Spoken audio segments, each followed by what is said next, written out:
কিন্তু তাতে বিএনপিকে দমনে যায় নাই। আমরা বলতে চাই এখনো সময় আছে, যদি আপনি জনগণের দাবি মেনে নিয়ে পদত্যাগ না করেন তাহলে বৃহত্তর আন্দোলন মোকাবেলা করার প্রস্তুতি গ্রহণ করুন। কোনোভাবেই আজকে এই সমস্ত কথা বলে জনগণের দৃষ্টি সরানো যাবে না। আপনারা দেখেছেন আমরা যখন জিয়ার বাজারে গিয়েছিলাম কিভাবে আমাদের উপর গুলি করা হয়েছে, আহত করা হয়েছে। আগামীকালকে বিএনপির প্রতিষ্ঠা বার্ষিকী, স্বাভাবিকভাবে প্রতিবার বিএনপি সেই জিয়ার বাজারে যায়।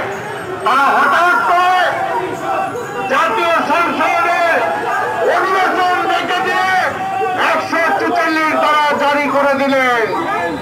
একবার বলবেন করোনার কথা, একবার বলবেন সংশোধনীর কথা, এগুলো করে বেশি দিন পর পাওয়া যাবে না, পাওয়া যাবে না।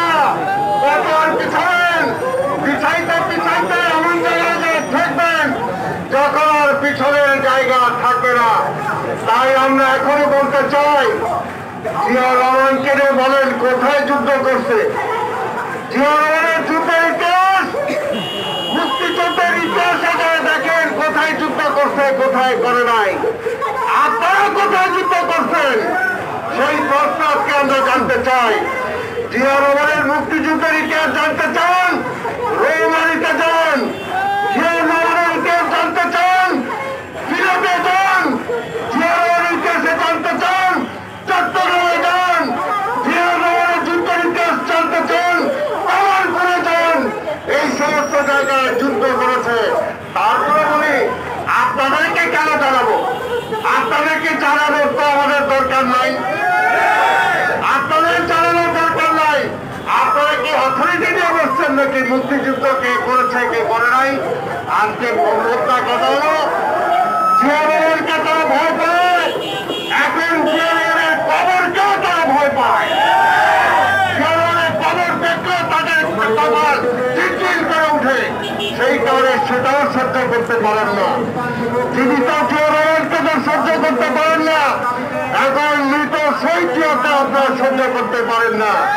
তাই বলতে চাই এখনো সময় আছে।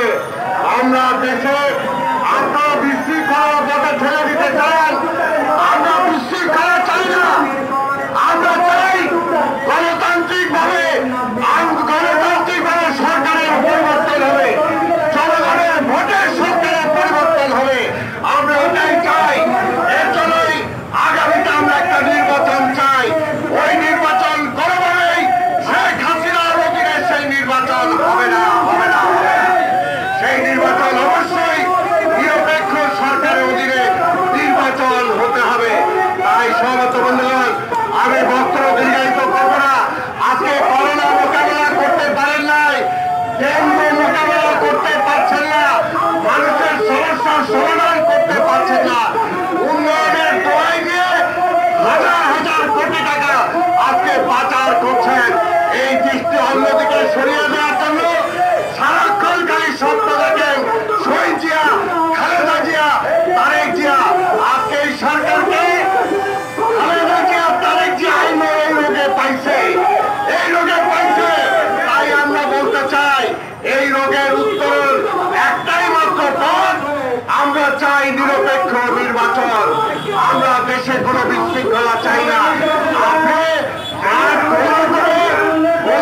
স্বীকার করতে চান যে নির্বাচনের আগে বিএনপি নেতা কর্মীদেরকে যাতে জেলে ঢুকিয়ে দেওয়া যায়, আর সেই থেকে আপনার ক্ষমতা যাতে আরো বাড়ানো যায়, ওই বিনা স্বপ্ন দেখে করে লাভ হবে না।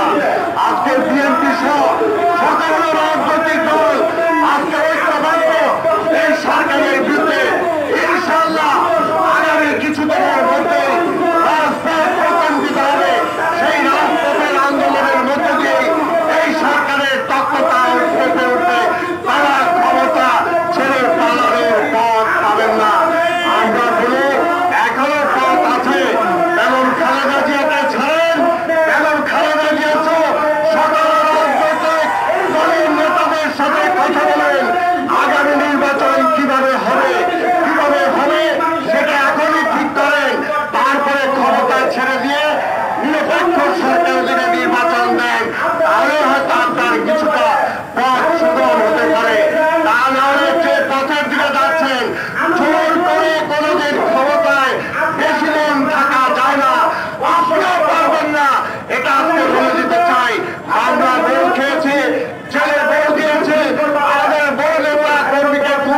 করেছেন, তাতেও কিন্তু আন্দোলন থেমে নাই। ইনশাআল্লাহ আমরা বলতে চাই, আজকে জনগণের মুক্তির জন্য, জনগণের ভোটের অধিকারের জন্য, জনগণ আজকে ভালোভাবে বেঁচে থাকার জন্য, জনগণের রুটি রুজির অধিকারের জন্য সেই বৃহত্তর আন্দোলন আমরা গড়ে তুলব। সেই আশা পোষণ করে এই আন্দোলনে সবাই আপনারা শরীক হবেন। তাই আমরা বলতে চাই, এই রোগের উত্তরের একটাই মাত্র পথ, আমরা চাই নিরপেক্ষ নির্বাচন। আমরা দেশে কোনো বিশৃঙ্খলা চাই না। আপনি